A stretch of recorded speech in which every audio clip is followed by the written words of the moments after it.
A warning to our audience, this segment contains graphic video of state violence as we turn to Sudan, where protesters are back in the streets again today following Monday's military coup.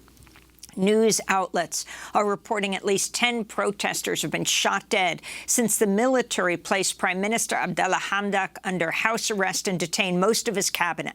A number of protest leaders have also been arrested. Sudan's military ruler, General Abdel Fattah al-Burhan, declared a state of emergency and dissolved a joint military-civilian governing council meant to transition Sudan to civilian rule. The coup comes 2 years after mass protests toppled Sudan's longtime leader, Omar al-Bashir. Protesters in Khartoum demanded an end to military rule. This is a full-fledged coup, and we reject it completely. We have to go back to the constitutional document. The government should be handed to civilians, and you should free all those you detained and bring them back to their positions. General Abdel Fattah al-Burhan should submit his resignation. His resignation is the street's main demand. Protesters accuse the military of firing live ammunition at the demonstrators on Monday. They fired stun grenades. Then they fired live ammunition. 2 people died. I saw them with my own eyes. Then they came back twice and killed 1 more. This is the 3rd one I saw.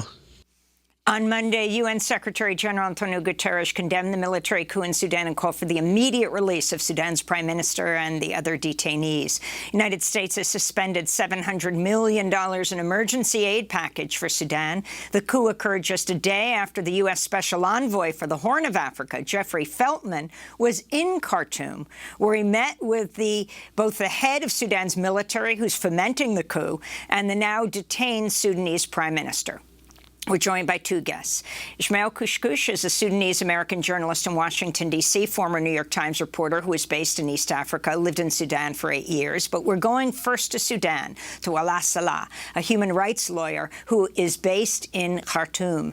Welcome to Democracy Now! Can you tell us what's happening on the ground? Walaa. Yeah, sure. Can you tell us what's happening on the ground in Khartoum right now? We understand at least 10 people have been killed by the military. Walaa, can you hear me? Okay. Instead, we're... Okay. Walaa, can you hear me? Yeah, sure. It sounds like Walaa is speaking to someone else right now. Walaa, can you hear me?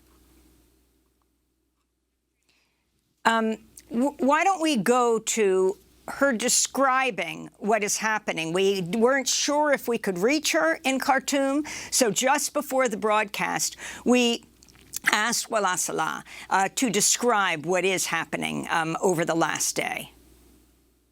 By 6:30 a.m., I think I was on the street and I was trying to see what's going on. There were just people coming out of their houses, chanting, general devastation and anger in the faces of almost everyone I saw on the street, and a total rejection of the coup.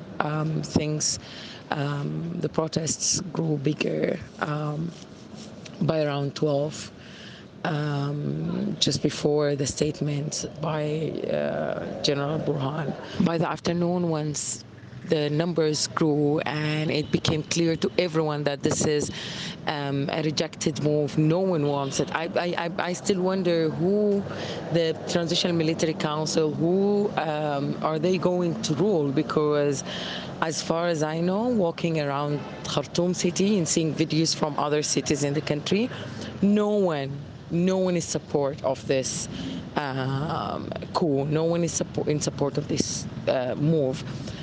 Almost everyone had an issue with the government, but it never been, the alternative to have the military rule. People wanted a different government with different policies, but these are not military, because military rule is a regression. And I think that the past 2 years, the past 3 years actually, of a very dynamic political environment in the country, where people took the streets more than they went to schools and universities. It became very clear that there are ways to connect from within the grassroots in the country. People, just citizens, are communicating with each other. The internet is out. Phone connection is very poor. I think one network is working. But still, people are going door to door, talking to each other, encouraging each other to take the streets. What's going on in the city now, that almost every road and alley is blocked by a barricade that was put in by protesters. Very few cars are able to navigate, but mostly the movement is limited to same neighborhood. Bridges are closed. The borders between different cities are closed, so one cannot travel from Khartoum to other city, even if they don't need to cross a bridge.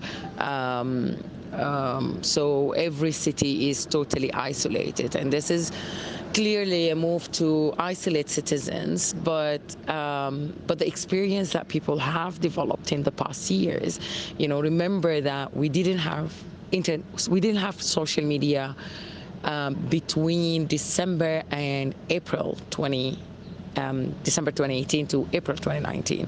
And we didn't have internet totally for over 3 weeks after the massacre in June 2019. So people have developed not only the resilience, but also the skills of communication beyond technology.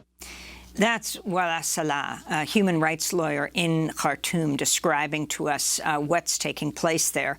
Isma'il Kushkush is a Sudanese American journalist who is based in Khartoum for years now in Washington, D.C. Can you take it from there, from what Walaa described, and explain to a global audience exactly what has happened here? So in 2018, 2019, protests in Sudan brought down the government of Omar Bashir, the dictatorship of 30 years. That was followed by an agreement between civilian forces and the military to a power-sharing agreement that would last until 2023, that would see the transfer of power to a full civilian government and elections. The partnership between civilian forces and the military has been rocky, with new policies, with the pandemic. There is legitimate criticism of the performance of the transitional government, including the civilian side. But one question that has been on the minds of Sudanese since day one, since the fall of Bashir, is will Sudan be able to transfer into a truly full democracy, given the experience of similar uprisings and revolutions in the region? That has been a great concern for many Sudanese. And we saw in the past weeks attempts for declared coup attempts. We saw protests in support of a military takeover, a sit-in in front of the Republican Palace in Khartoum. But we saw also massive, much larger protest in support of full civilian rule, despite the legitimate criticism of the transitional government, of civilians included. Most Sudanese are rejecting a return of the military, and that's what we're seeing right now. And could you talk about the role of the other regional powers in terms of their relationship with the Sudanese military? I'm thinking specifically of Egypt or the UAE or Saudi Arabia, because obviously the United States openly has so far condemned this coup. But what's the role of these more local regional powers?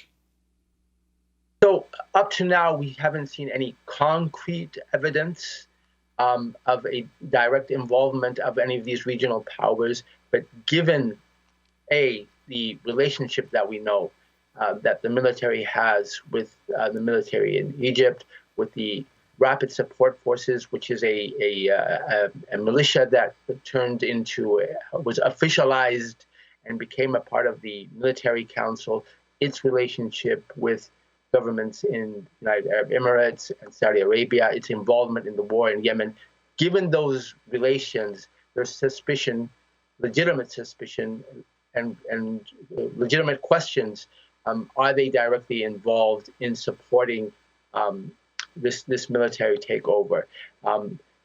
The military takeover comes a day after U.S. Special Envoy met with members of the transitional government, both civilian and military. For the military to discount its meeting with the U.S. Special Envoy and whatever assistance, whatever promises, suggests, again, this is speculation, that it perhaps sees that it has other means for diplomatic and financial support. And these are the questions that people are raising. So can you talk more about that? Can you talk about its relationship with the UAE, with Saudi Arabia, with Russia? So we do know that the Rapid Support Forces has been involved in the war in Yemen, and it has a strong relationship with the United Arab Emirates. The Rapid Support Forces is basically a militia that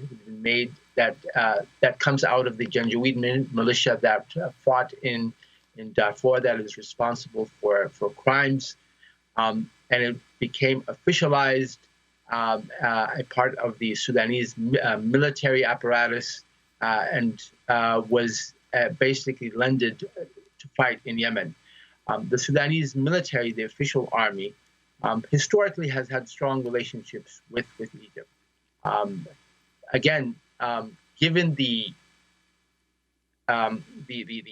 counter-revolutions that have occurred in the region, these are questions that people are raising. Are these governments involved in supporting this military takeover? There's again, we haven't seen any direct links or official statements on this, but I think these are legitimate questions people can ask.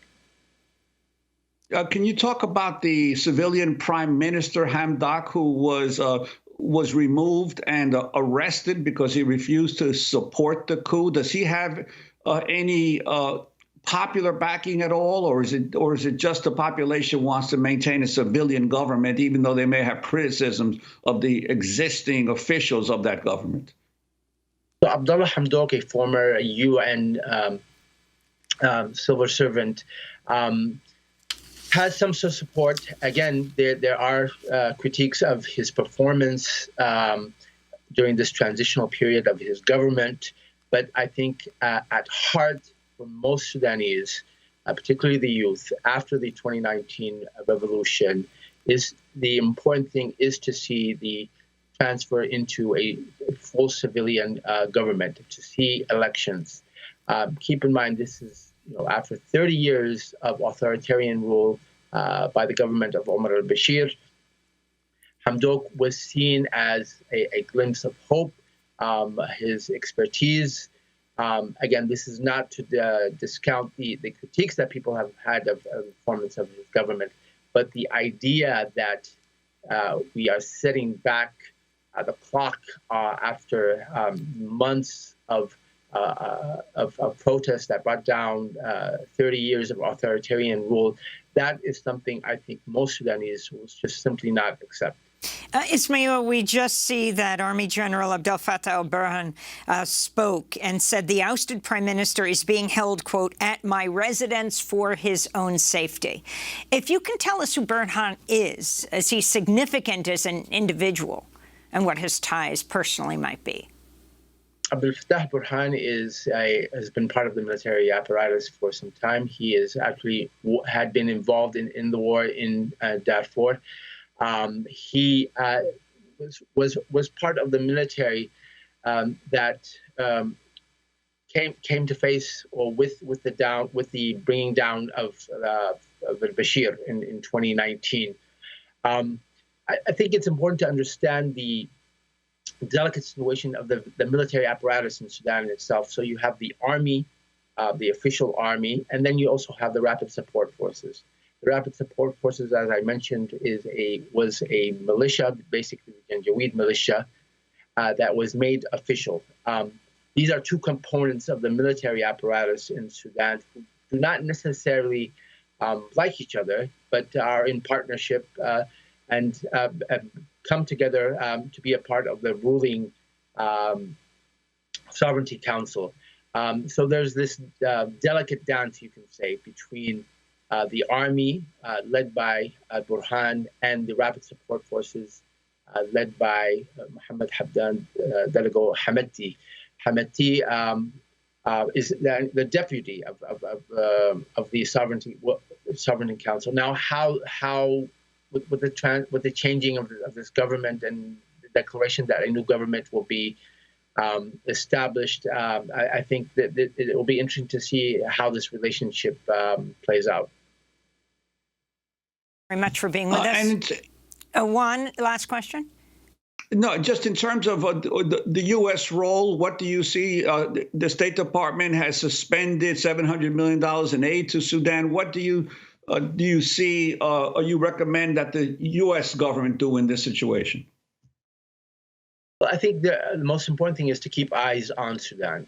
With the news cycles, attention might be, moved somewhere else. But I think Sudan's revolution of 2019 really brought not only hope to the country, but to the region, whether in the Middle East, North Africa, to the Horn of Africa. It was celebrated as one of the greatest examples of people power in recent times. It's important to pay attention to what is happening in Sudan. I do think that the Biden administration is paying more attention to the democratization process in Sudan. I think that if this was in the Trump administration, we would have seen something completely different. But I think keeping eyes on Sudan, I think, is the key.